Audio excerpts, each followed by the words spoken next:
It is confirmed. Jamie Drysdale will make his Flyers debut tonight, Wednesday night, against the Montreal Canadiens. I'm Charlie O'Connor with PHLY Sports, here with my Flyers post-practice notes. The big news, Jamie Drysdale just acquired by the Philadelphia Flyers in the blockbuster cut-or-go-TA trade on Monday. Practiced for the Flyers on Tuesday, full practice with the team. Today was an optional morning skate. Jamie Drysdale was out there again, and John Tortorella confirmed that Jamie Drysdale will indeed make his debut with the Flyers tonight. Still unclear exactly where in the lineup he will be. That said, he did skate on a pairing with Travis Sanheim yesterday, so it could be Jamie Drysdale starts out his Flyers career as a first pair defenseman. Maybe that's not exactly the usage that he'll get. It's possible that Sanheim may get significantly more ice time. They may pick their spots with Drysdale. But if yesterday's practice is any indication, they're going to really throw Jamie Drysdale into the fire. And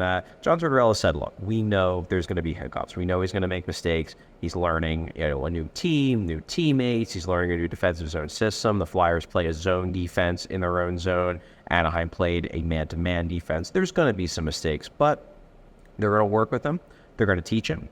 And obviously, he very well could be the subject of some of those classic John Tortorella tape study sessions when he gets zeroed in as someone at fault. But it's going to be part of the process. Jamie Drysdale will indeed play tonight for the first time in the orange and black.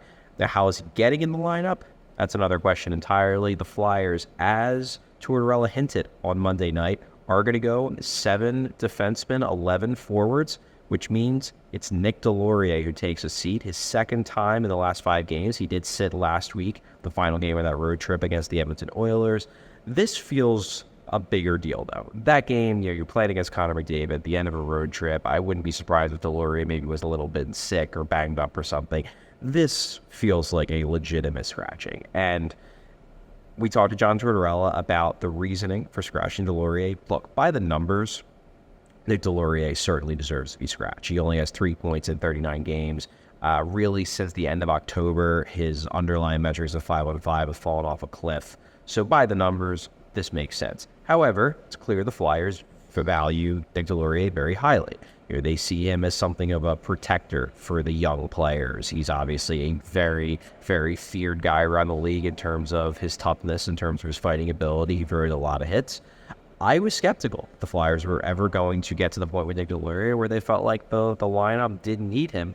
But John Tortorella basically said, look, Deslauriers' ice time has been going down over the course of the year as guys like Tyson Forrester, Bobby Brigg, Ryan Poehling especially have taken bigger roles. Deslauriers last year was a regular on the penalty kill. He's no longer on the penalty kill this year because they just have so many players that can play penalty kill at a really high level.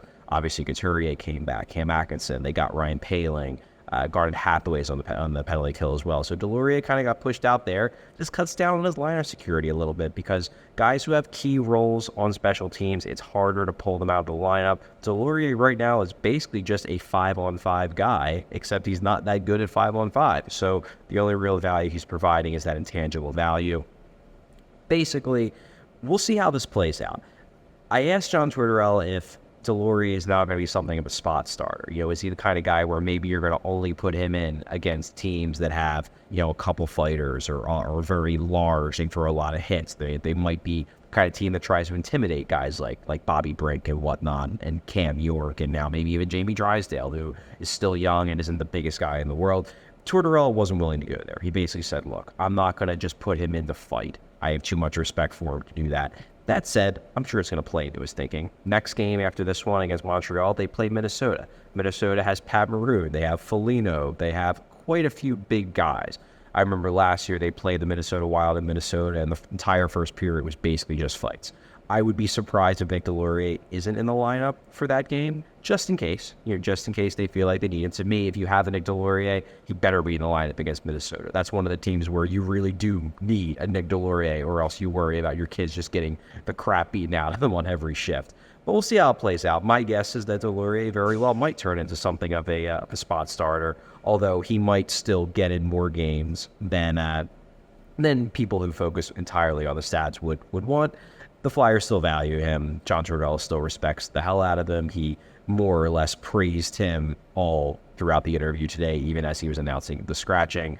But Deslauriers still being scratched. Flyers going with 11 forwards, 7 defensemen, Drysdale in, Deslauriers out.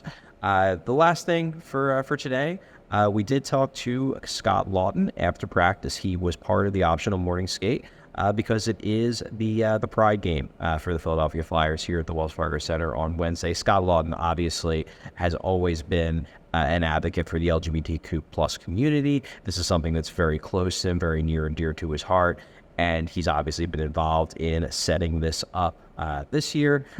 He basically told us that yesterday he went on a visit with teammates Joel Farabee, Cam Atkinson, and even Comcast Spectacor Chairman and CEO Dan Hilferty to meet with some of the people in the community who will be part of the night tonight.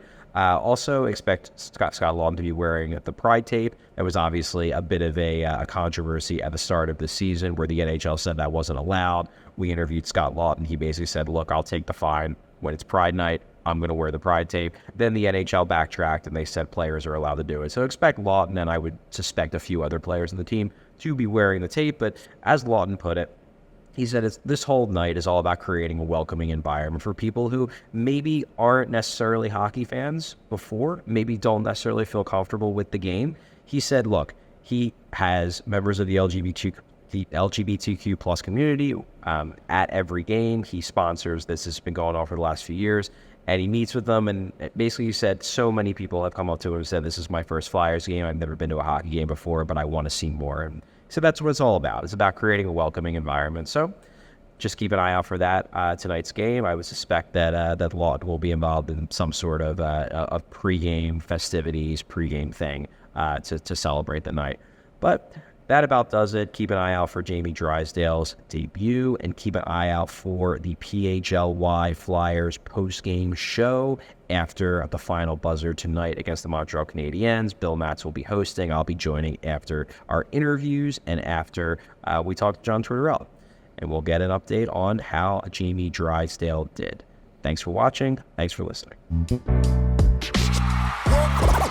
all silly like the mayor.